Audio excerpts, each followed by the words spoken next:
Monkey see, monkey do. Whose monkey is it? Well, this monkey around, because today is all about accessibility. But does the monkey jump through the hoops? Does the monkey win? I mean, who wins at the end of the day? Stay tuned.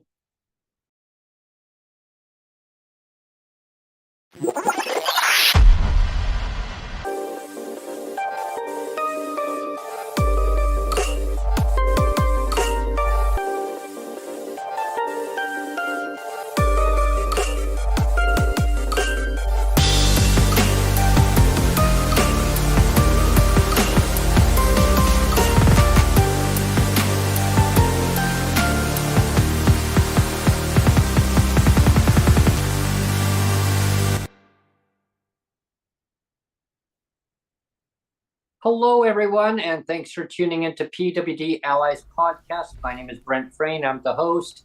And, well, as usual, please like and subscribe and share the content. It helps our channel grow and bigger and bigger and bigger. The bigger it gets, the bigger the prize gets for you.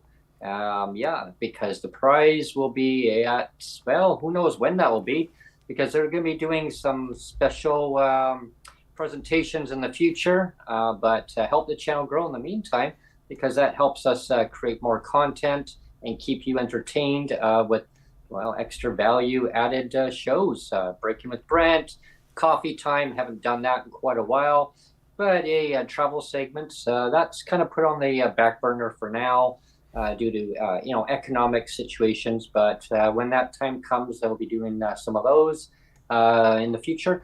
But with that being said, today we're going to be talking about the unseen accessibility.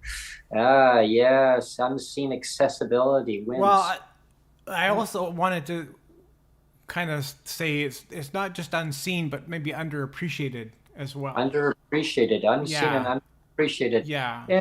Yeah, there's definitely lots to talk about accessibility.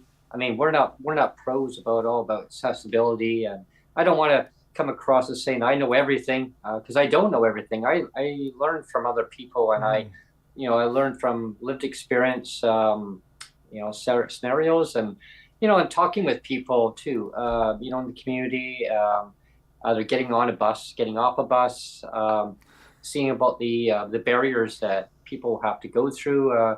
They rely on the public transportation. Yeah. And so what we're going to dive into is, pulling up to the curbs. I mean, bus drivers, they pull up on an angle sometimes, Neil. And, they'll pull up, and then the back door, well, there's a big giant gap way off there. Well, no, I need to go off the front door, but then they don't put the ramp down. Yeah. So now really watch your footing. Like, I mean, that's good. I wanted to start with the buses. I just wanted to, before we get into it, Dan's in chat and he says, if the boys reach 100 new subs today, Brent will twerk. So you're gonna twerk if we get 100 new subs. Oh yeah. But let's start with the buses, because like when you and I were discussing the show idea the other day, I literally told you, and this is not a joke. This is not a joke. This is legit.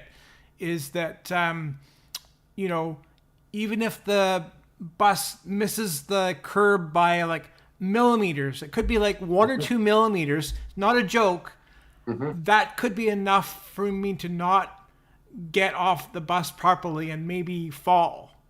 It sounds stupid, but you're talking millimeters or like a 1/4 inch difference. And sometimes I remember, like, I don't really ride the bus much anymore, but when I used to ride it all the time, you would feel stupid telling the bus driver, can you please move ahead just even like a 1/4 inch or 1/2 inch? And he's like, what?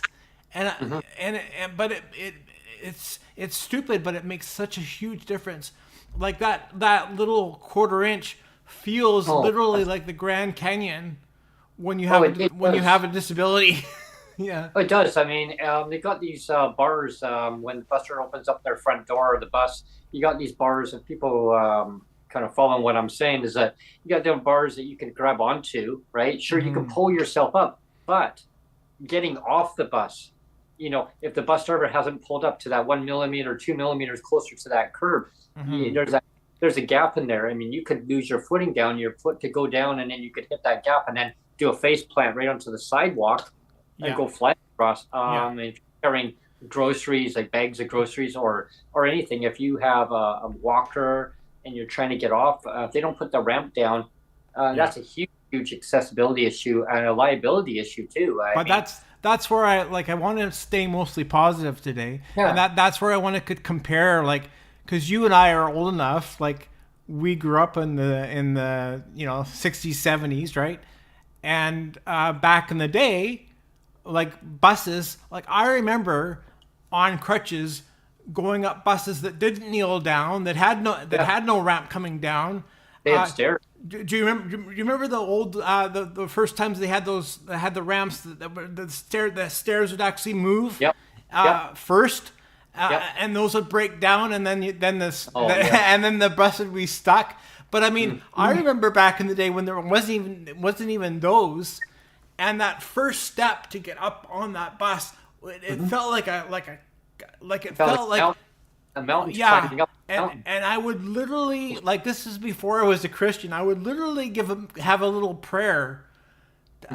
Like, seriously, I do Yeah. this is a little prayer before I got to boost myself. Like, I had to psych myself up to get up that first step, and then to get off too.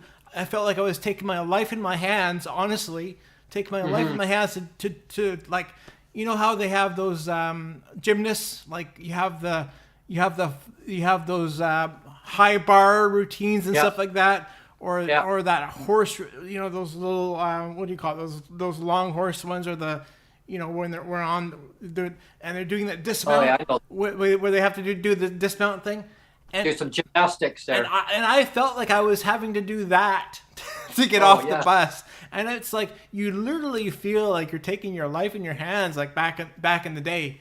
And Oh, I know. and now they have these nice ramps, and then if like they're powered, but then if the power doesn't work, they're still easy to manually put down, so it doesn't actually take the whole bus out of commission now. you know.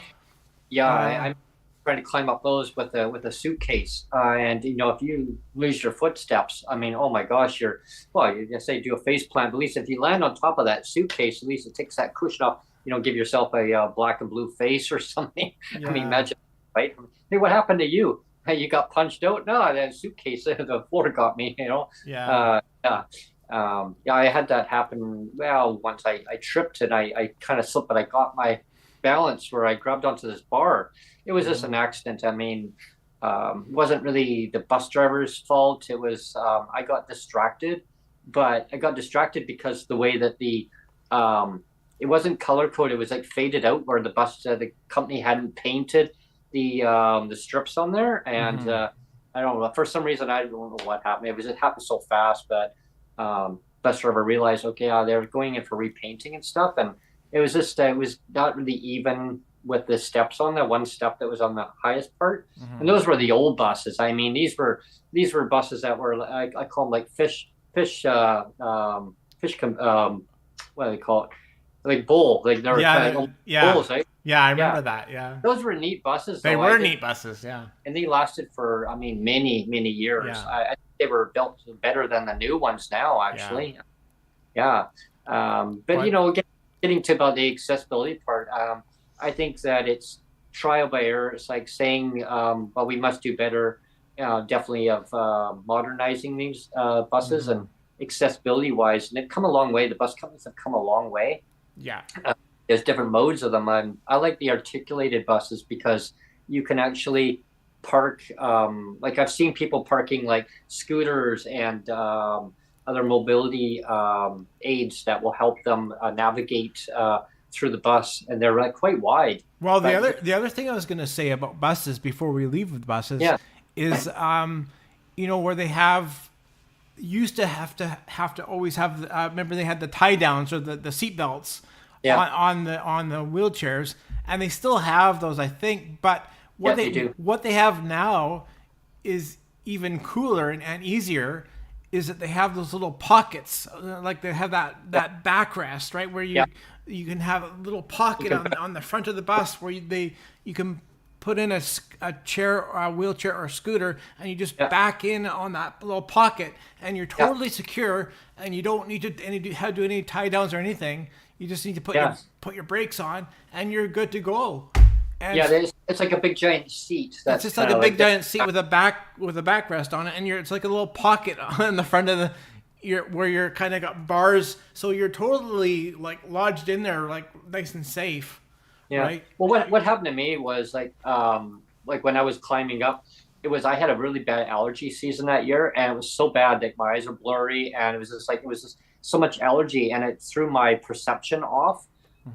So it was like you live and learn when it came to that. But when I observed about accessibility wise of looking into the then and now into the future of how things have changed, and you're right, like on parking like scooters or walkers or anyone who has, let's say, a grocery cart, you can actually park them in there too. Those old buses, you couldn't do that. Like there was just no seating extra for them. So I think transit's really come a long way, and in British Columbia. But also I've noticed that back in Toronto when we were out there last year, like wow, like the buses are built the same as they are here.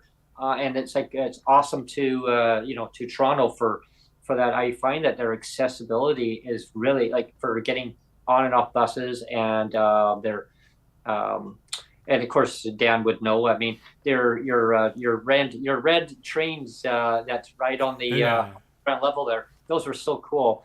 I know that was one of our bucket lists. I'm glad that we were able to do that last time we were there. Really enjoyed that. Looking forward to doing that again.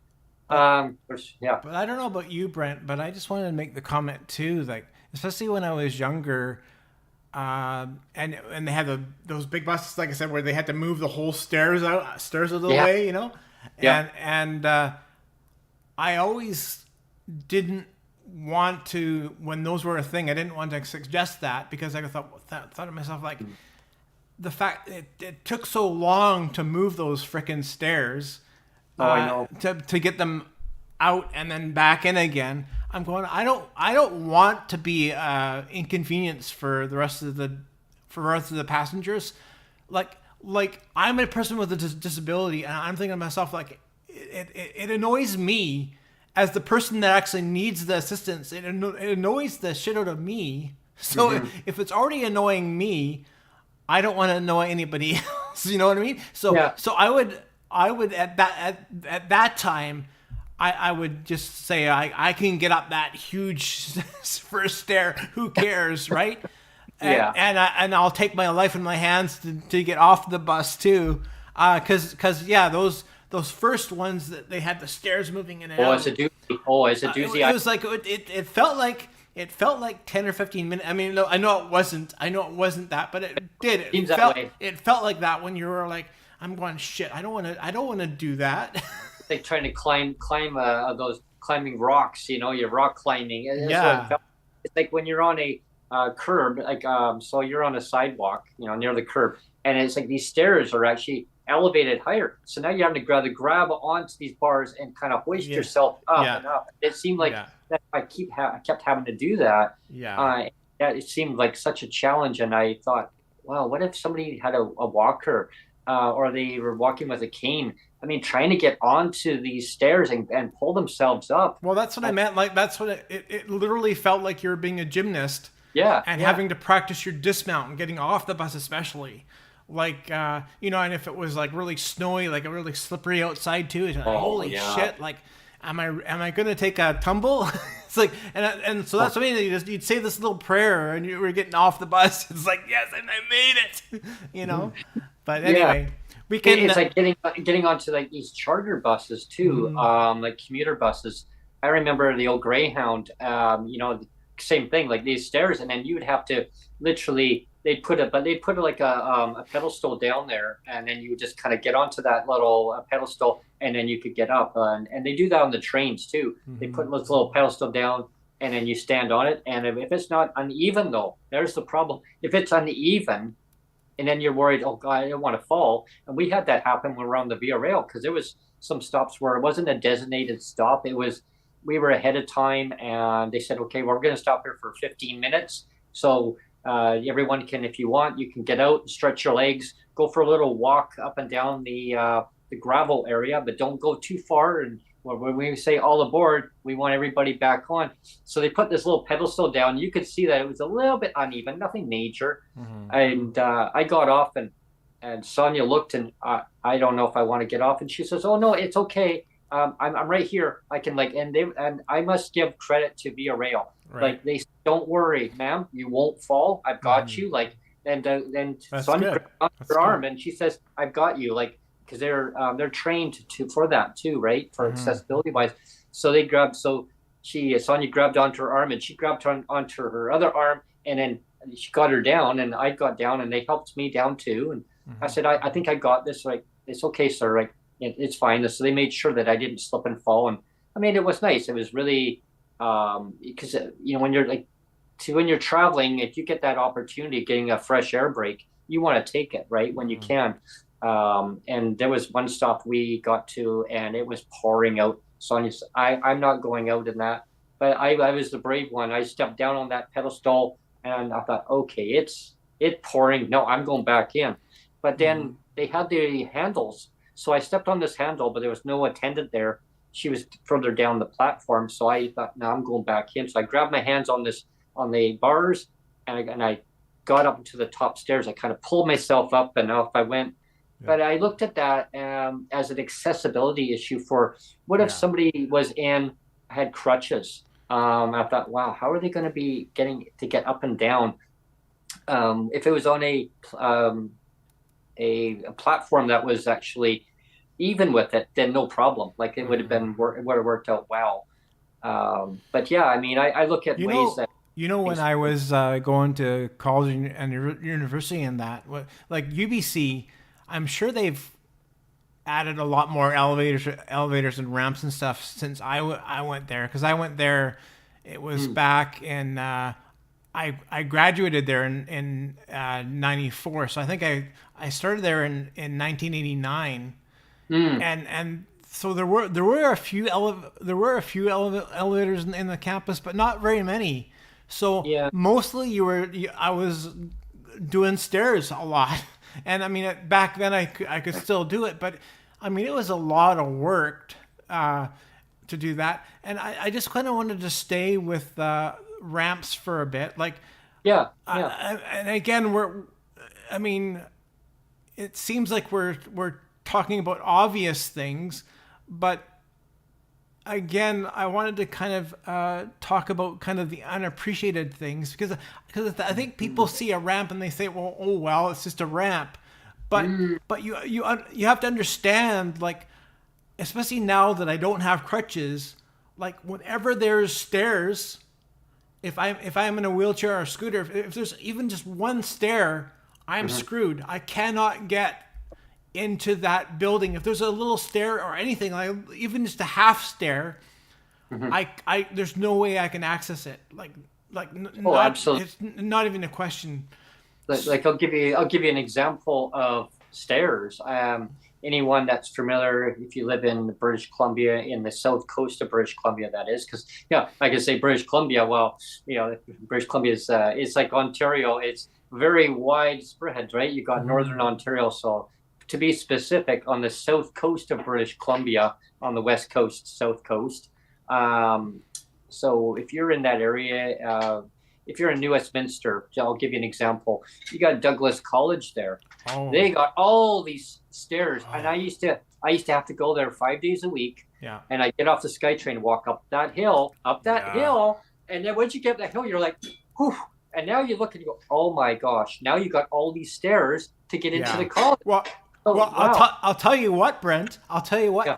I'm glad you're mentioning that because you know what? Yeah. Like, when I was planning to go to college, I went around and looked at all the colleges, and I remember my parents would drive me around to the different ones, and we did a tour of the New West campus, like you said, and I took one look at that campus and that big hill and all the stairs, and I'm going. Yeah.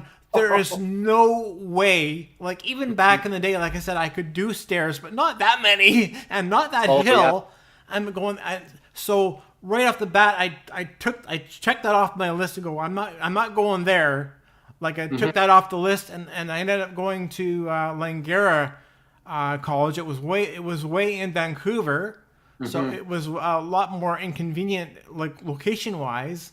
But but it was mostly flat. Like there was no stairs there. Well, with that college, in order to get in there that way is to get around that situation, you'd have to go up, and then if you want to avoid the stairs, or you couldn't do the stairs, should we say? Some people could do the stairs, but then if you have a mobility device, or you got a cane or a walker, a walker is out of the question, but cane or crutches trying to get up those stairs. I had two of my classmates that had to do the stairs, and one had sprained her ankle, and so she had crutches trying to get up there, and she was so fatigued. She actually had to get some help, and she said, no. She was so stubborn. She says, no, I'm doing this myself because I just need that extra tool to help me get up there. And in the college, she kept grumbling at them, you're not giving me the tool, meaning make it more accessible. And so she got the crutches up there, and she's like, oh, I can't do it. So somebody came along, and one of the staff at the college came by. One of the instructors came by. They literally picked her up, and she said she was mad. She said, I want to do this myself. And I witnessed that, thinking, but they wanted to help her to get her up there. But anyway, my point is they recommended to her. They said it was architectural design way back when the college was built. Yeah. I guess they didn't foresee looking forward. But one of the solutions was people with disabilities don't need an extra education. No. But one of their solutions was, and I found that solution out, was you go up the hill up to Royal. I think it's Royal Avenue actually. And so you walk along Royal Avenue, you go all the way down to 8th Street, and then you go down the road, and now it's accessible. So you got a flat platform. You can. And I've seen people on wheelchairs and scooters coming in that way. And the door's right there. But why couldn't they do it on the other side, right? Yeah. Go all the way around. If people don't know that, I mean, that's one of the obstacles I found with that college. I did like I love the instructors. I love the curriculum. My different modules that I had to do there. I mean, I took some courses there over different times. But that was one of the things where I thought, oh my gosh, I got to do this hill again. Boy, I got my exercise in. I work off my lunch big time there, or breakfast. Yeah. But I found VCC in Vancouver. They were really accessible. That was a good one. They have ramps going up and down too. And I mean, if you want to do stairs are there as an option if you could do stairs. If not, they had a little pathway right down there, right near the library. So you'd come in there, and you could actually go right down onto the main area there, common area. Concourse or something, yeah. Yeah, they have a wonderful library in there, and everything was accessible. I never had any problems there. Yeah. I never did go into Langara. I was one of my Langara was really good. It was mostly flat. Not very many stairs, so it was good. Yeah. Well, I had a choice at the time, either BCC or Langara. But for me, because I was coming right on the Skytrain, I went right down to BCC because I just got off the stadium station and then right up the road there. But I look over time and saying what works, what doesn't work. Like for accessibility wise, when it comes to that, ramps. I mean, for sure. There is some improvements. So that is what we call an accessibility win, is the ramps. And again, people are going to say, well, you're being too obvious, Neil, or you're being too obvious, Brent. But I said, like some people can look at the ramps and say, so what? Or they'll look at the stairs and say, so what? It's not a so what. They'll say it doesn't affect my life. It's a big deal. And before we leave the ramps, I also wanted to give a visual aid, and I realize for people that are going to be listening back on the audio, they're not going to be able to see the visual aid, so I'll have to explain it a little bit. But there's there's Robson Square here in Vancouver. We have something called Robson Square, and it's a downtown area, and they have this ramp. They have this stairs and a ramp built into the stairs. They call it a STRAMP. They call it a STRAMP. And Ramp. It was built back in the early 70s. So again, there was no foresight into saying, well, people with disabilities are going to actually use this. I mean, you can see that the intent was there to make it accessible for people with wheelchairs and scooters or whatever, but it was it's not well executed at all. You can tell it was designed in the 70s. You can tell that nobody with disabilities was actually consulted before this thing was built, because I'm going to do the share screen now, and the share screen that I'm going to show probably doesn't have justice on how bad this actually is. But again, I'm going to try to explain. I'm going to try to describe it. Basically, you have think of this like this massive staircase, almost like a leading up to the courthouse kind of thing. This huge, really steep staircase, and then cut in the middle of the staircase is this winding ramp. So you actually have a wheelchair ramp, but it's cut inside. It's cut inside the ramp so that you have the stairs and the ramp are together, and there's no separation. Like it's just cut into the stairs, and so it's very unsafe. Number one, it's very steep. The ramp. I mean, it sounds neat, but it's still unsafe. It looks cool. Cool, but it's very unsafe. Yeah. And you can see the headline here. It says that the province won't change the Robson Square steps despite accessibility complaints. I mean, for somebody like this was back in 2019. This article was written. But for somebody like you that was low vision, I mean, low vision at night. I mean, even during the day, there's no bright paint or anything to delineate where the ramp ends and the stairs begin, because like I said, the ramp is cut into the stairs completely, and there's no barrier or protection dividing the ramp from the stairs. It's all just cut in one piece. Well, especially when if you have bright paint, like say it's yellow. I'll use an example: yellow paint. So anyone listening to the audio version of the podcast, so imagine you have bright yellow paint, and then you got pale, say very, very pale, worn out yellow paint that you could barely see. Now you're looking for that bright yellow paint, and now it can throw your whole perception off. So if you're low vision or very sight impaired of extremely low vision, where you either have tunnel vision or your peripheral vision is all you can see, but you can't see straight ahead.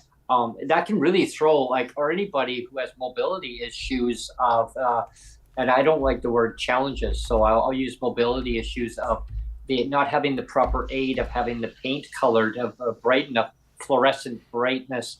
That can really throw a person off. I mean, I've run into for myself personally, as my opinion, it should be all bright.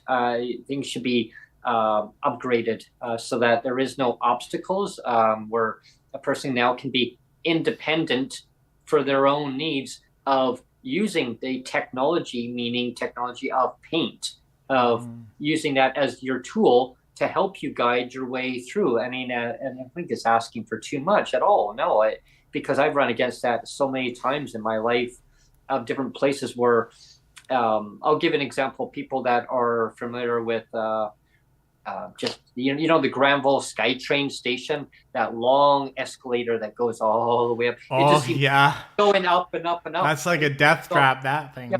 So getting onto there, it's like if you're not really watching that escalator or the stairs going down, like it can throw you off. So that perception, your peripheral, or I guess maybe not peripheral, but your perception of where that stairs is. It's, so if you even your legs out on your feet on there, you're fine. Just don't move, right? Yeah. But if you're getting down to the bottom, and if you're not really watching, or when you get down to the very bottom, they don't try to take one step, because you can tumble. So you just wait till you get right even. And I almost had that happen a few times, Yeah. where I misjudged. But then I thought, no, just wait, Yeah, Brent. I won't touch that. No. But what I was gonna say is, you can't see the screen share, Brent, but I kind of stopped. There's a picture of my friend Arnold Chang, and he's a disability consultant or accessibility consultant. He has his own business. It's called Spectrum Ability, and so he does consulting for accessibility issues. And so I stopped on this picture of him because he's the one that has kind of called out that STRAMP at Robson Square, saying it's really, because I mean he can do it because he's an expert person on his wheelchair, right? But I mean, even if I was in my scooter and I was in a scooter, I wouldn't go down that thing. Actually, I can see it. I just have to look at the TV behind me, because I actually have Oh, the okay, okay. TV, so I can now look over. People say, "What is he doing?" So I can actually look on the TV while I'm actually doing the podcast here. I got the TV behind there, Okay. so I can actually look at it. Yeah. Oh Okay, wow. Yeah. so that's my friend. That's my friend Arnold Chang, and like I Okay. said, he's a consultant for disability accessibility, and so that's his job, is to evaluate things like accessible bathrooms and accessible buildings and building code and all that kind of stuff. And his thing is, yeah, that ramp or STRAMP is way too steep. It's got no barrier transition between the stairs and the ramp. It's all cut in one piece. It's very unsafe the way it's all kind of, like I said, it looks cool, and even he says Yeah. in the article it looks cool, but it's very, very unsafe. So anyway, we'll go back to the full screen here, but I just wanted to share that kind of visual aid of here's a ramp. It was a cool idea, but that's the difference between accessibility in the 70s. They thought, well, hey, let's put a ramp in for anybody that might have a wheelchair. Let's put a ramp in. Well, I mean, Oh yeah. that's not accessibility at all. No. So I mean, fast forward 50 years or so, and now people would look at that and go, yeah, don't put that in. Yeah. That's a bad idea. Yeah. Yeah, and some places still have that old technology in place, but some places have upgraded their infrastructure to accommodate people with disabilities. For mobility wise, there's more to do. Oh, for sure. Like and I think with advocacy across our beautiful country, I think there's opportunity for organizations and businesses to adapt to just the ways of what works good for the person, and make it more accessible, for sure. Because getting around mobility wise, I mean, it's just giving that extra aid, that tool, just to enable that person to be more inclusive in their community, and and be able to get from point A to point B without all the other hurdles that you got to keep jumping through. Like I'll give an example where if I have to go through these fare gates in Metro Vancouver, you have to tap your card, and it opens up. And in Toronto, they have the same thing. Like I know Dan's watching. Like Dan or anybody else that's in Toronto area, I mean Metro Toronto area, different areas that are outside of the area too, communities. They have a tap system, though. You just tap it, and then the gates open up. And sometimes if there's a flaw in their system, for some reason it doesn't open, they have attendants, I've noticed in Toronto, where they're right there and they're more than happy to help. And that's one thing I found was it was more just so accessible, where like if I wasn't sure where to go, because trying to read the print on these big boards, like the numbers would change, where say train is in platform whatever, 1, 2, 3, 4, or reading the times on that, I would say, well, what time does that train leave? Oh, what train are you catching? Well, wherever I was going, right? And Okay, and the time there, she says, well, the one attendant says, "Can you see that, sir?" And I can see it. I can't make out the number. Oh, no problem. And I thought, wow. And she says, okay, so the current time is, blah, blah. And that's what time the train goes. Okay. So now I looked and I really concentrated really hard. I really pushed, um, seeing that. And I could actually then see that number because these things were changing so fast. And then I did see the number. I got a little bit closer and I looked up. Oh, okay. That's one of my obstacles I have is really small print where the one attendant says, "See, I can see that from here, but can you see it?" I said, "I can see it. I can't make out what it is." Oh, I said, "Yeah, I have low vision. I can get around." But she says, "Yeah, you can get around." I can get around. I just can't see the same things that you can see from a distance. And I said, "But I also have to watch for painting, if its stuff is worn off in certain areas because it can throw my peripheral off, my balance off, and then I don't want to go for a tumble." Imagine that. Hey, yeah, catching train number 4, platform. But remember too, there's people that live in Vancouver, of course, are going to know, but maybe people that won't know. But for like we put Vancouver put the Skytrain in. It was 1985 in preparation for the World Expo in '86, and that was wonderful. And starting then, it was basically just an honor system. There was no gates. They just assumed that people would pay, and there was no gate system. It was just like and it was actually really good because it was like there was nothing obstructing your path. Like if you were in a wheelchair or a scooter or something, there was no gates to get through. It was just like if you got to the platform, you just got on. There was nothing in your way. There's nothing to tap. Like you just went from the bus to the Skytrain, and it was just assumed you were on the total honor system. And in a way, that was so much better. And you wish the system could go back to the honor system where there weren't as. I mean, you understand why they do it because of course there's idiots always spoil everything, right? But that's part of the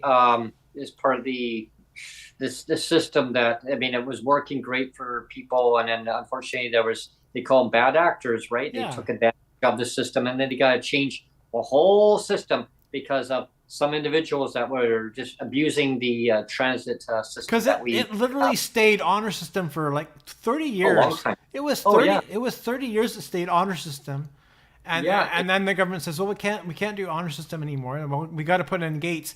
And talking about accessibility kind of failures, again, going back to that STRAMP idea where it was in the 70s where nobody actually bothered to talk to anybody in a wheelchair before they designed that. Same kind of thing. The government just decided they were going to put these gates in without really consulting anybody with a disability. And then all these people with disabilities says, "Well, you can't put the gates in like that because they're not accessible." And then they had to actually rip out some of the gates and reinstall them differently. Because the first time they installed them, it was totally incorrect because they never bothered to consult anybody with a disability. It's like, let's not bother talking to anybody with an actual disability that's going to use it. They just talked to some advisors who were talking on behalf of people with disabilities, not people with lived experience disabilities. And here's another good example about accessibility when it comes to the gates. So I have an ID card that I have I can use for transit, and I can travel anywhere in the country with an attendant. But if that card is not active, if for some reason, if it's just now it is, but because technology now, but I had the problem where it wasn't universal. I couldn't use it on the gate system, the tapping system. So I would show up there. I'd come from the island. I would show up there. I couldn't use my tapping card onto their system. Now it's integrated. Thank you. But I had to wait for an attendant. If there was no attendant there, I would have to press the button on the wall. They call an attendant. They would be, say, at another station. They'd have to come out to that station and then open up the gate and manually let me in, Mm-hmm. and then they'd say, well, can you not get the bus pass, Brent, from the provincial government? I know there's the bus pass program. I go, I'd have to opt into that. I'd have to opt into it. Okay, so I end up getting a different card for it. But now I got two cards. I said, well, just make the system more accessible for me, where I don't have to wait for an attendant. Now I'm delayed, and it's like putting a barrier in front of me. I said, I like to have unbarriers. I like to be able to be independent and do it myself. I said, I don't want to have to be waiting around. And now I'm inconvenience an attendant who could maybe be helping somebody else who needs attention for whatever else the reason may be.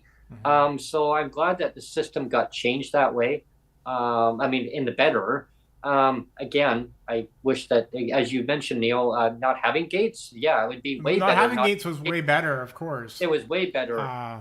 But the fact that the government didn't bother to consult anybody with a disability before putting the gates in was stupid too. So they ended up wasting so much money because they had to rip them out and reinstall them differently. It's like whoops, our bad, whoops. Well, it's like the card I have is like it gets renewed, and then they have to make sure that the technology is updated on that. And so when it comes time for renewal on my card, right now it works, but when I have to then look for when it gets renewed, so I got to make sure that it's implemented in again because they had to manually put this in place. But that's another topic in itself. But I mean, wow, like. We should have just titled the show about ramps. Because it feels like all we're talking about is ramps. And so we're actually running short on time. But I did want to kind of quickly, if we could, run through some I had a whole list of, and I'm sure you did too. I didn't want this whole show to just be about ramps. Because we could talk about curb cuts. Curb cuts is huge. Again, back in the 70s and 80s, there wasn't as many curb cuts. But I tell you, like, every time I see a curb cut, I say a little blessing, like, thank you so much. Like a curb cut, you don't realize that there's a lot of stores where they only have like one curb cut on the whole parking lot, where you have to actually go to the end of the parking lot and go on the scooter on the one curb cut to get onto the sidewalk. Yeah. And then, and then you go all the way over to enter whatever store you want to get into. You know what I mean? So, it's like a curb cut. It's like a little tiny. It's like almost like a ramp, but it not quite. But it kind of goes down, and then got all these other barriers in place. So now you have to go all the way down along. Yeah, because again in the 70s and 80s, there were no curb cuts. So it's like if you were in a wheelchair or a scooter, like, good luck. You had no hope, right?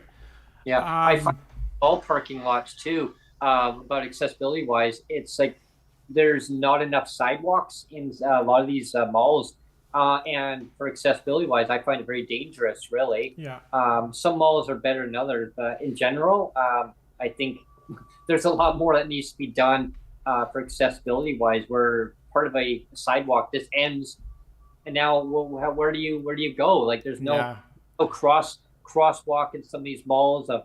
And there's vehicles coming by, and wow, like, no, it's amazing, like, because like I said, like I was on crutches for most of my life. I stayed on crutches until when was it? Like, I've only been injured for about 2 years now, so it's about 55 years I was on crutches almost. So that's a long time to be on crutches. And so even if they didn't have a curb cut, I didn't really care. I could still step over that curb. No big deal. But now that I'm stuck on a scooter or a wheelchair, like, it's amazing how quickly your mentality changes. Like, you're looking for those curb cuts. You're like, thank you that there's a curb cut there. Thank you so much. Right? Oh yeah. Some people would take it for granted that it's there, and they would say, "Oh, it's no big deal to me." But it is a big deal to anybody who's an age. It's huge. It's huge. Yeah. The other things we can run through quickly is push buttons. Yeah, I was just push buttons. I'm on that one. Yeah. because push buttons is a big thing for me. Living in one apartment in Langley, they had a push button on the door, a ramp going up. I mean, it was awesome. I mean, nice, good walkway. You had been like, hey, this is great, all the way up this walkway, and they had in that wide area where if you're in a wheelchair or a scooter, you could easily just turn and go up the next ramp. You know what I mean? So it was wide enough where you could turn, go up. So here's a push button on the door. You press it, but the door doesn't open. Yeah. Okay. So why? Because you need a fob to open it. So now you have to press the fob on there, but the door still doesn't open. Like it doesn't open automatically. Yeah. It drove me crazy. And so I looked into it. Why wasn't it done? Because the owner didn't want to pay to have the automated door to open automatically. Oh, wow. It was, and the developers told me when they installed that in, the option was there for the door to open automatically, and it wouldn't cost that much to get around. First thing I thought was anyone who's in a wheelchair or a mobility device can, or even crutches, or anyone carrying groceries, bags. I mean, press it. I mean, how are you supposed to open it now? Yeah. And you know what the response was? Then I'm going to jump into about malls in a moment. You know what the response was from the manager was, well, nobody in this building has a mobility device, wheelchair, or a scooter. Wow. Yeah. So wow. we don't have to worry about it then. Yeah. I said to the manager, wow. And she goes, is that all you have to say is wow? I said, that is so ableist. That is so ableist. And she didn't even know what the word ableist meant. So I just looked at that, everyone. But anyway, getting to about malls. Well, one of my pet peeves. We've got some malls in Victoria here.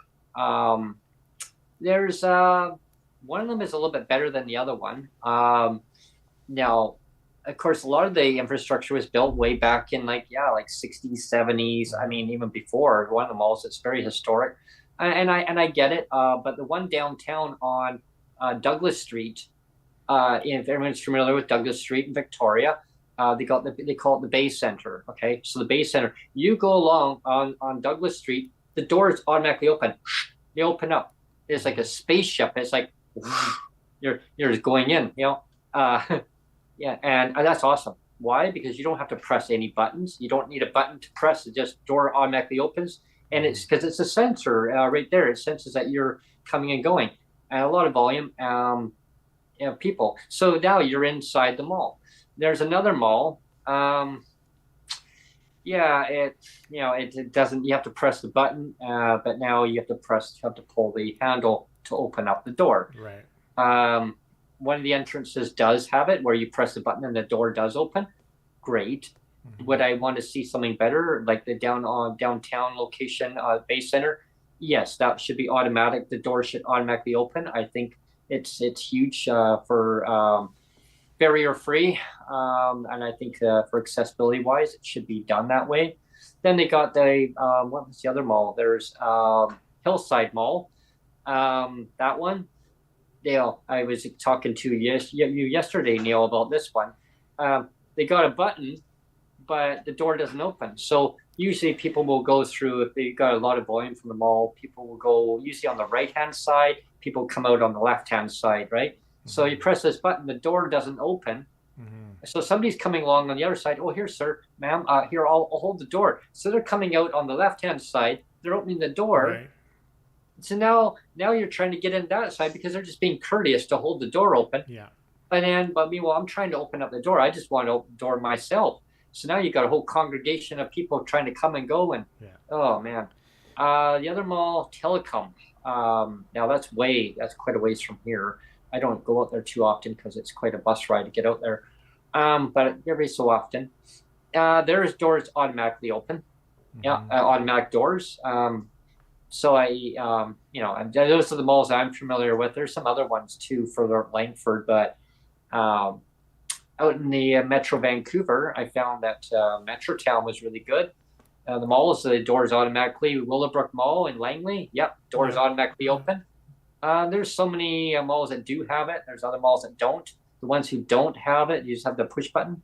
I think that you may want to update that technology because it's there. You can use that technology to your advantage of not just benefiting some of the merchants maybe that are coming in, maybe they're coming and going. Maybe they bought some merchandise in your own store and they got their hands full and they don't have an extra hand to push that button. The door opens up automatically. And just people with disabilities. I mean, your shoppers, people who are bringing business to your mall and to your stores. I think it would. Well, I remember, again, this is going to date me, of course, again, but I remember in the 70s, I used to live in Burnaby, so I think our main mall we used to go to would be Brentwood.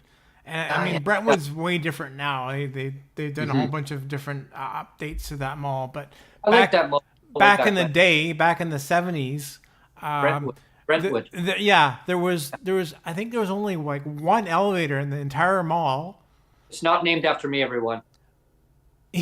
There was only one elevator in the entire mall, I believe, and there was all these escalators, and there was lots of times where my mom was like, I don't feel like walking to the elevator because it's like way on the other end. And so I'd go down the escalator, and those things were like death traps too.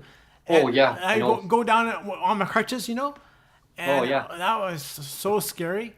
But I wanted to quickly again go through some things. Like I wanted to talk about washrooms. Washrooms is accessible. Washrooms is huge, especially now that I broke my hip. And like I always feel bad for, like, again, my first wife. It feels bad that I have to kind of squish us all into like 3 minutes or whatever. But my first wife with a disability, she was in a motorized chair and arthrogryposis, and she needed the help of care-aides 24/7 for doing things like washroom and basically any kind of grooming, or even she could feed herself mostly, but she needed help getting out of bed, and she needed help with the washroom, and she needed help with showering and all that kind of stuff.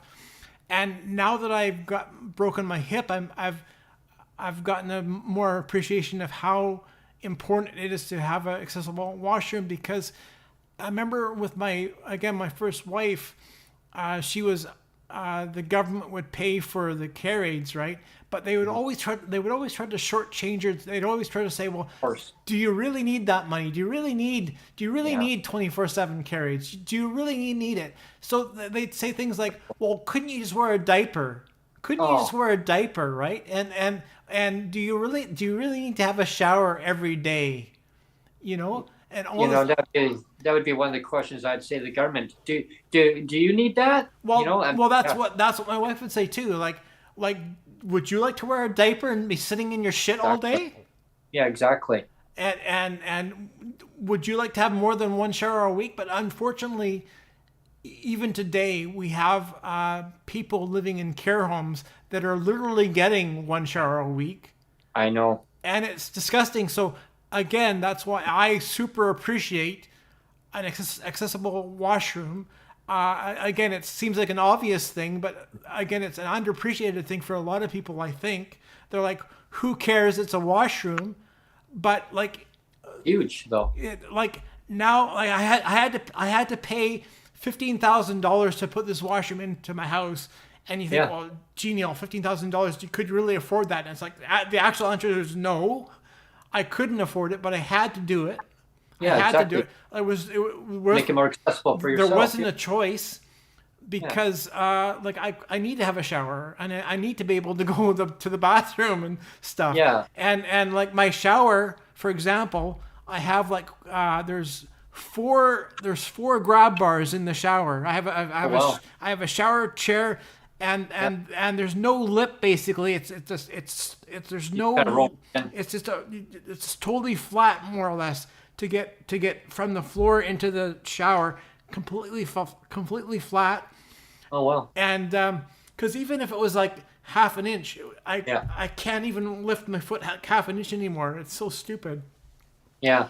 Well, yeah, and as these showers and these washrooms, I mean, they're made exclusively for accessibility wise. I mean, I'm glad that you were able to get your shower. I mean, your washroom is set just for you, and that's what it's all about, is making it accessible, especially like you say in malls and businesses, like especially malls. I've seen a lot of malls lately over the years. They're really doing major upgrades on their washrooms. They're making it more accessible, and they're more wide too. Like it's Right. huge, and it's awesome. Like and a bravo to the malls that are for doing that because they're modernizing things. They're making it so user friendly, especially those hand dryers. Some Yeah. people say, "Ooh, ooh, oh yeah, it's just Well, you know this more than I do, Brent, because of course you live in yeah, Victoria. There's a lot of really old architecture in Victoria, right? oh yeah." Some So building. a lot of the hotels, Mhm. there don't have accessible washrooms, really, do they? No, I would say uh, the vast majority, like maybe at least 95% do not have an accessible washroom in any of the mhm, hotels. You're probably looking at maybe 5% of the hotels in all of Victoria area mhm. are accessible. And I mean, that's just one example. And that, like, if to think of about going on vacation or going Mhm. anywhere outside my house, like I really have to think about that. Like, is there going to be a washroom there that I can use? You know? Yeah. Yeah. Speaking of accessibility, you just reminded me of this one, and Dan knows. He's probably still in the chat there. Um, the hotel that when we were there, where you showed us, the area. It was called something else you said back then, but I didn't even know this. We had all of our luggage. I mean, it was heavy, and just accessibility wise. So the attendant says, "Oh well, hang on, we got this neat little device here, and there's stairs that are right there. The elevators are right there." And I thought, "Oh, geez, trying to lug this heavy luggage, and it wasn't a lot of stairs. It was like only three little flights. Like you could, I mean, easily get down. I mean, I the one suitcase one day they were so busy, I felt bad, so I just grabbed it, heaved it down, and it got down the stairs.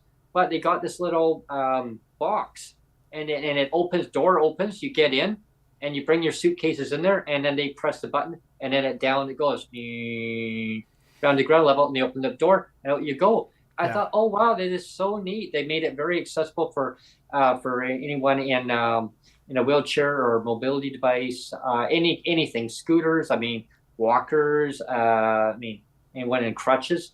I thought, well, how is anyone supposed to navigate around this? And then one attendant told me we actually made this way because it was poorly designed way back when. After we bought after we bought the hotel, and we figured, well, let's put this mechanism in here, and it's going to make it more accessible for people, rather than spending like a lot more dollars having to redo the steering and putting like a ramp to go down Yeah. because there was just nowhere to do that. So I thought kudos on them. Like that was wonderful. Yeah. Yeah. So I mean that was kind of like making businesses more accessible. Um, I mean the big thing for me is just making society more inclusive for people with disabilities across Canada and I mean around the world. I mean I've done a little bit of traveling. There's so much more on a bucket list down the road that I want to go and see and do. Our adventure that we took, like way down through the U.S. That time. Some areas, yeah, they could probably do a little bit more upgrades for sure, accessibility wise. New York was wonderful. I mean, accessibility wise, great. I'm glad you used the word inclusive actually, because I did want to mention one more example of accessibility, Yeah, but it's more about inclusion, like in inclusionary spaces, let's say yeah. inclusionary public spaces, and I wanted to use the example of beaches, for example, Mm, because like a sandy beach is oh, yeah. not something that Mm. behaves well or plays well with a wheelchair, right? No, Like sand and wheelchairs do not go well together, right? especially But this quick bend. yeah, but what's cool is you have beaches now in Vancouver. I think Kitts Beach is one of them, where they actually have they've actually built cement walkways now that go right out into the sand. So Oh, for like all the way out.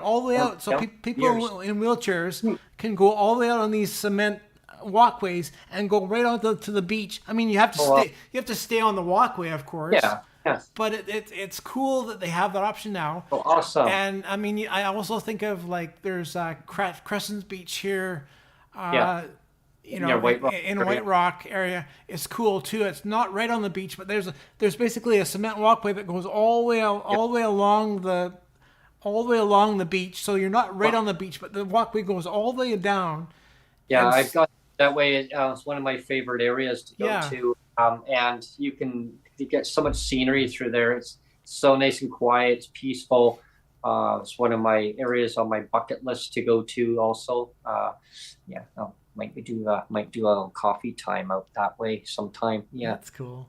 yeah, Yeah, yeah. so I just wanted to say that I really appreciate and things like accessible playgrounds too. Like again, when my wife was around, my first wife, she was again in a motorized wheelchair, and there was a playground in downtown Vancouver. Actually, had a ramp Oh, to get up onto the playground equipment, cool. and so she did that with our son when he was like four or five or something. Not quite five yet, but so maybe 3 or 4. He was up Hmm. and playing on the stuff, and she said, I want to go up there," and she could because there was a ramp. So she took her whole big chair up there and sat up there on the equipment with my son. And it was Oh, really wow. cool. So I have a picture of her. She's up, like really high up on this, this big playground thing with, all this wooden structure. She's up, Yeah. perched up there, and Yeah. she could get up there because of the ramp. So it was really cool. Oh, And yeah. and again, it doesn't take that much thought or foresight. All you have to do is like pour some concrete to out on the sand, or build a ramp up on a playground, and job done. You've included somebody now. Hmm. So Well, exactly. it's cool.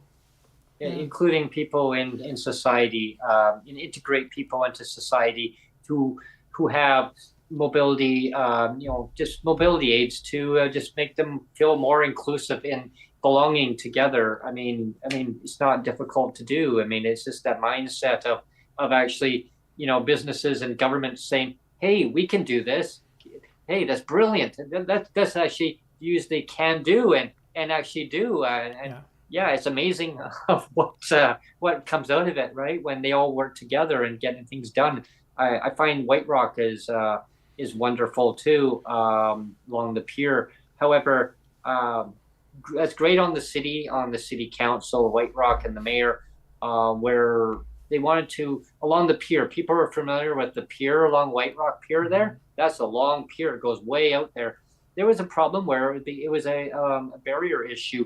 I didn't. For me, I didn't really notice a lot at the time. Of course, for me, I wasn't in I don't use a mobility like a scooter or a wheelchair, but I did.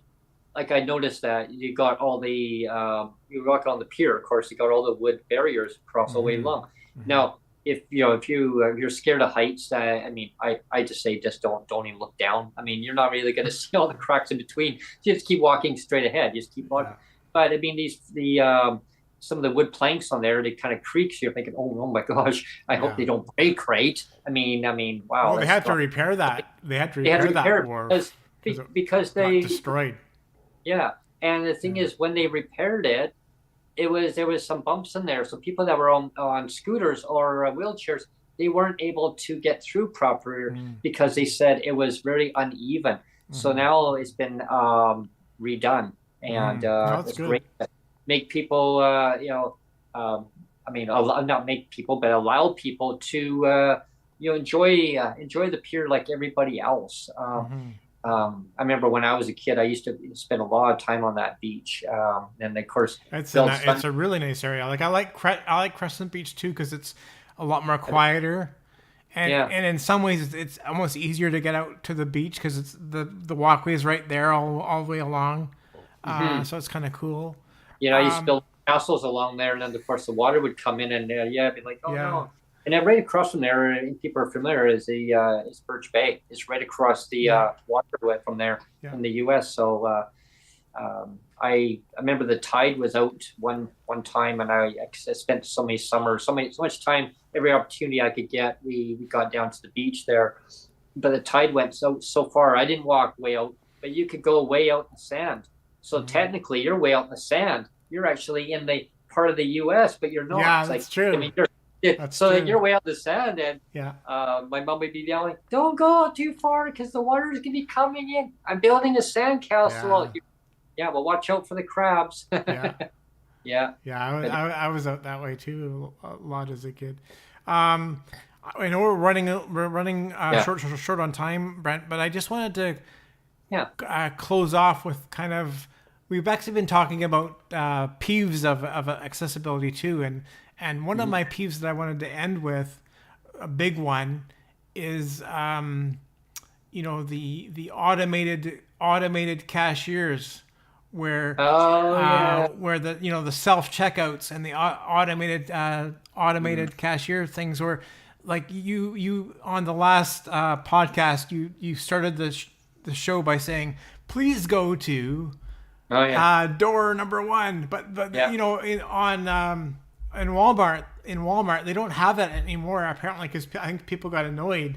But for the longest time, Walmart had, please go to checkout 3, please go to checkout 5, please go to checkout, and it would be like just continual, like they just change these numbers, and it would be like this constant stream of numbers. It's like, which one you want me to go to then?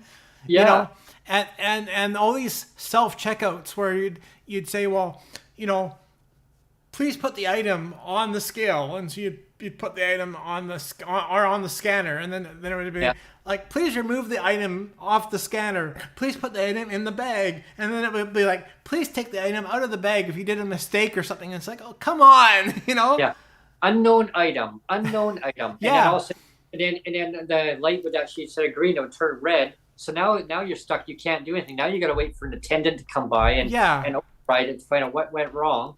So my ending comment on this whole show is, you know what the best accessibility aid ever created is, Brent?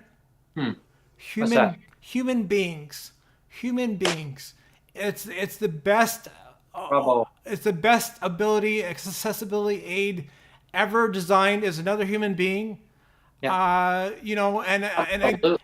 the thing is that, again, it's one of those unseen, unappreciated things where, like, whenever I go to the shopping now, because I can't really get up off of the scooter, because again, my balance sucks. I feel like I'm gonna fall over all the time now, so I basically stay on my scooter, and so now I can't reach up high as much as I could have before, and so I'm constantly asking people in the store, could you please help me reach that? And people are great. They'll say, oh yeah, no problem, right? And if I didn't have the help of people, that's why the self-checkout bugs me, because it's like, I want a person to just help me put the stuff in the bag, I don't want to do this all myself. It sucks, So I just wanted to end there saying that human beings are still the best mobility aid there is. There's still the best accessibility aid there is human beings helping human beings navigate the world. That's the best thing. That's the best thing there is. And we got to keep doing that, not having all this having all this automated crap. It's like, please go to, and please put the item in the bag. Please take the item out of the bag. And it's like, no, don't tell me that. Put the item back in. And you can imagine a robot coming by. Oh, you're not listening. Put the item back in. So annoying, right? Warning number 2, number 3. Let's keep human beings relevant. Yeah. And I bet there's a lot of politicians out there. There's even a lot of people out there that don't realize how hard it is as a person with a disability to humble yourself, to actually humble yourself and say, I need help, because I don't like always asking for help, right? I mean, I remember my wife would say this too, is like, because again, she had needed help like with the bathroom and stuff, and so she says like, do I really need to say thank you every time somebody wipes my butt? Like she understood, like, it's important to be polite and stuff. But she says, you know what? It's annoying. It's annoying. Like, every time somebody wipes my butt, or like I have to scratch my eyebrow, and do I have to say thank you every time? She says it's annoying, like, because it's stuff that I want to do for myself anyway. Yeah, independence. Yeah. You want that independence, but so at the same time, but then you realize you do need help. So it's a really kind of a really kind of hard thing where you want to be independent, but you also have to humble yourself and realize, you know what, I do need the help. Yeah. And so you have to have that humility, and I think there's a lot of politicians that would not be able to handle it. So all these politicians that say, oh, you know, just get a job, Neil, or just get a job, Brent, and you know, do they even realize how long it takes in the morning for my wife in her wheelchair to get ready in the morning? Like, she was a school teacher for 16, 17 years. Yeah. It took her sometimes 2 hours to get ready in the morning, and it wasn't because she was slow. That's because that's how long it took her. You know? And like I said, she was a very good teacher for 16, 17 years. And you can say, well, you know, just get out there and work. Well, and like, you could say the same thing for me. It's like, just get out there and work, Neil. Well, I'm sorry. Now I have to really worry about, is there going to be a bathroom where I work that's going to be completely accessible? Like, probably not, honestly, right? Probably not. Because you know, and it's like now it's like you're looking at how can I sustain my life, you know, like for yourself, like, you know, the circumstance now where your disability is at, your mobility wise, where it's at now. How can society make things better, you know, with you know, your situation, right? And yeah, like, there's so much that needs to be taught to governments, like rather than because I can guarantee you that somebody like David Eby would never be able to humble himself to say, could you please help me with that? Like I just know that he's not the type of person that could easily say, you know, could you please help me wipe my ass, and always be saying thank you for that. You know, you realize how hard that is. Like politicians don't think about that. They don't think about that. But it's like so hard just to have somebody wipe your ass and to always be saying thank you. And then to have the same government say, you know, maybe just wear a diaper. Maybe just wear a diaper, or maybe you can only have a shower for one day a week. You know, all that kind of stuff. It's not respecting the person. And maybe I'm going off on a tangent, but I just wanted to end on the personal level of that human beings still matter. Like the best helper of another human being is another human being. You know what I mean? Yeah, exactly. No, you hit it right on the head on that, because it's all about respect and autonomy, right? That word, it's a huge word, that word autonomy, because it's letting that person make that decision for themselves. Like, but you just need that tool to kind of go along with it, just to make it better for that person, to make that decision that works best for them. Is that basically meaning that getting another human being saying, here, let me give you a hand. You're having trouble reaching that, or Brent, can you see that? No, I can't. Can you bring that down to a level, maybe on another shelf, where I can now see that? How many times I've been at a grocery store where, I mean, no fault of my own. I mean, some people are tall, some people are not. Well, I'm not over 6 foot tall, right? 6 feet tall. You know, short for my age. But trying to reach high. It's because you drank too much coffee as a child. Yeah, Brent. I just didn't eat my spinach. No, that's what there was one worker in the store one day, and he said, here's the problem. You probably just didn't eat your spinach when you were a kid, right? Oh, I said, yeah, that's it. So he says, well, what can I, you know, how can I make it better? How can I, and this was in Langley at the time, he goes, how can I make it better for you, sir? Could you tell me the price on that? I can't see the price on that. And also, could you bring the item down because I may need it if the price is right. If the price is right. Yeah. Wrong answer, Bob. Come on down. Come on down. So anyway, basically it made it more accessible for me. It made it more of a pleasurable experience because that person who was working there went out of their way to accommodate it, to make it better for me. And at the end of the day, I actually end up getting that item because I could afford it at that time. I could afford to get that item. And it's something that I needed, and it lasted longer. And it was, and bonus, it was on sale. Well, but I could not reach it, and I couldn't see the price. So that's just it. That's just it, Brent. Like when I go to grocery shopping, like asking as a stranger, could you please get that so I could check the date to see if it's not expired? Yeah.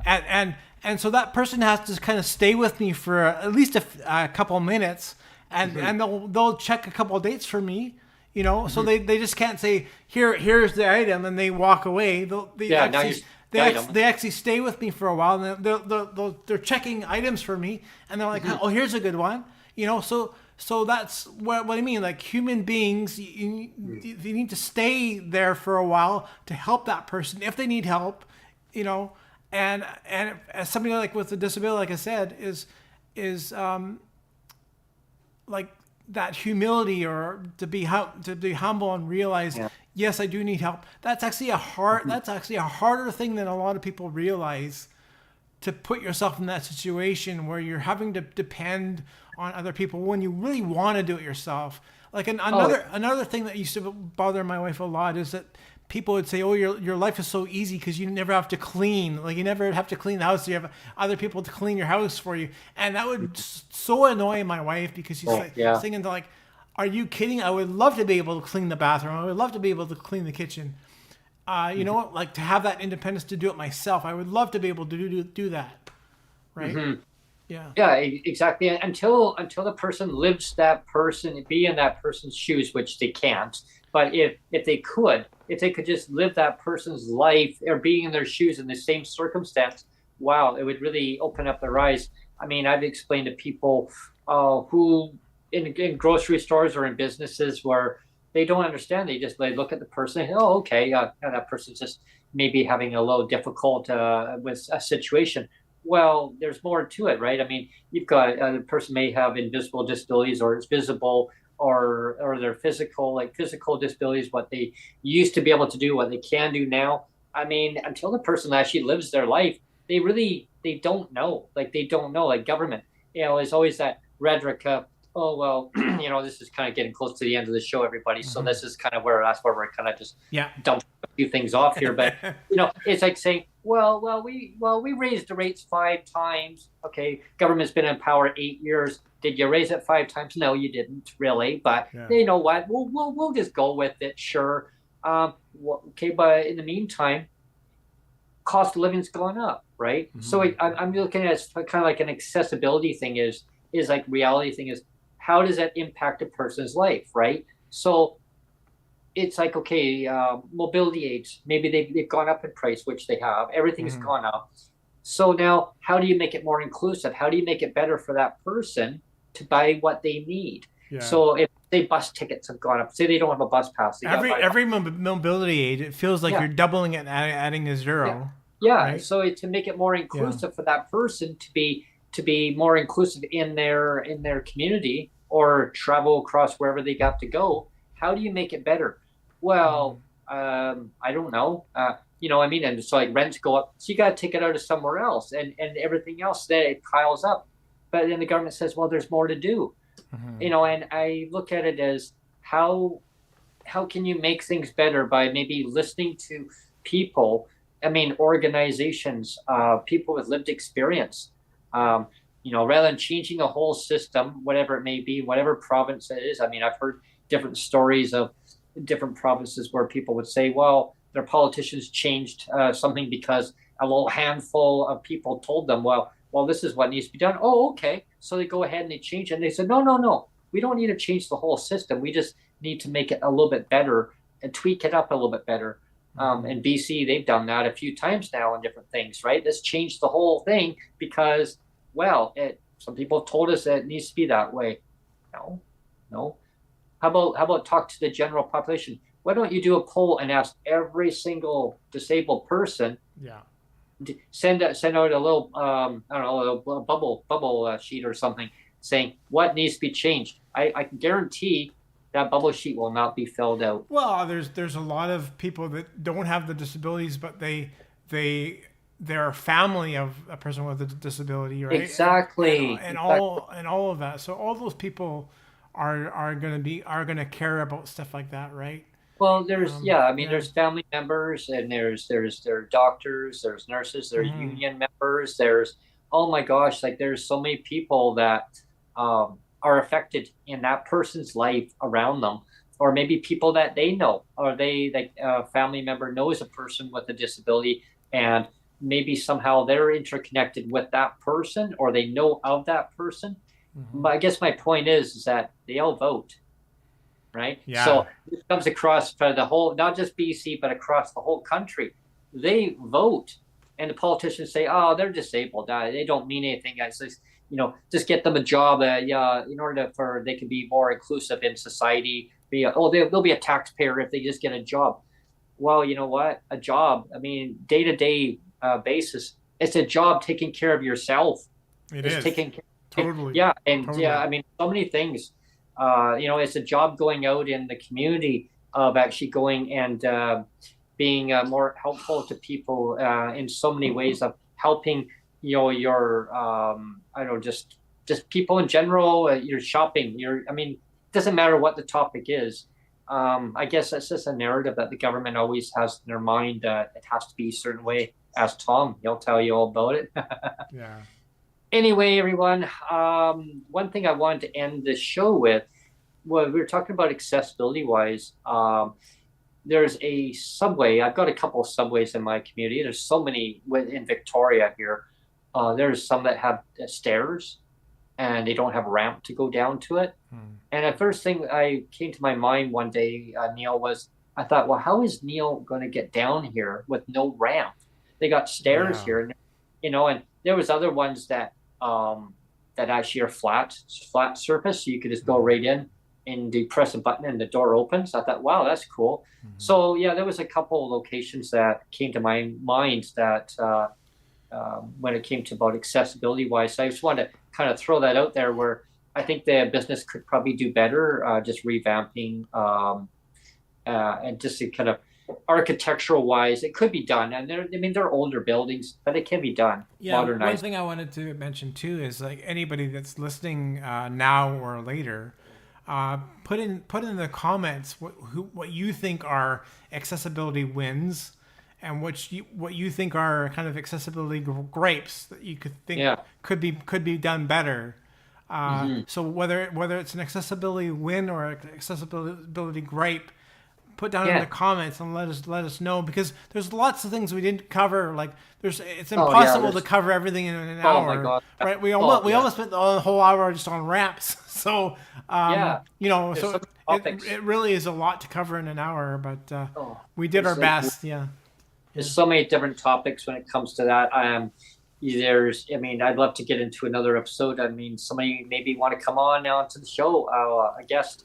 I put a advertisement out there inviting people to come on to the show. Like, reach out to us, send us an email, and come on to the topic of what, yeah, what benefits you or what gripes you, like what bugs you in society of or businesses or government or whatever it may be. How what can they do better hmm, to better your life? I mean, or maybe a family member, a person that you know that could benefit from things to be better, or I mean, better or worse, right? I mean, and what needs to be changed? I mean, and in society, I mean, there's so many different topics, but like we can get into topics of straws, paper straws versus plastic yeah, straws.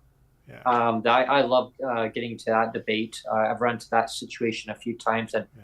or a wooden spoon versus a plastic spoon. Meanwhile, the cup is plastic. I Right. mean, the lid's plastic, the Yeah, cup's plastic. But when you got, but meanwhile, hey, or you got the plastic, like I say, a Sunday. we're helping the earth.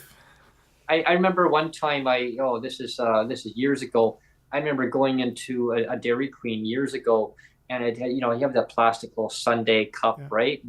And they got chintzy at their topping or whatever. Yeah. But imagine, so you got the plastic spoon. Now I hear that they got wooden spoons. Yeah. Imagine a wooden spoon. I remember those Dixie cups that used to have the wooden spoons. Oh, Remember yeah. that was cool. Yeah. I like those ones.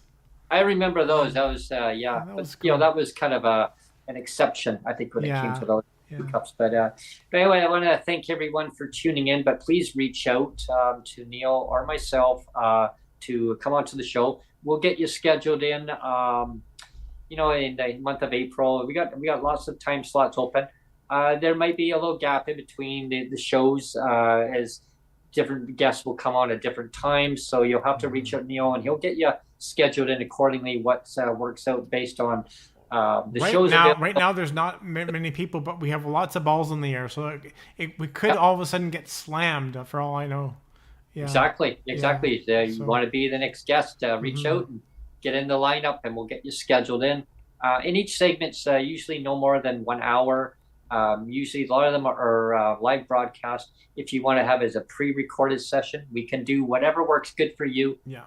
If you like to have comments coming in while you're live on the show, yeah, I mean, whatever works. We can customize the show to your needs, and don't worry, we won't bite. I mean, we try to make it all comical, a very relaxing atmosphere, as we always say. I haven't been in a long time, Brent. It's been a while. It's been a while. I know. But please please subscribe, like, and share the content that you're seeing and hearing, and stay tuned to the next episode. Have a great week, everyone. Take care. We'll talk to you soon. Cheers.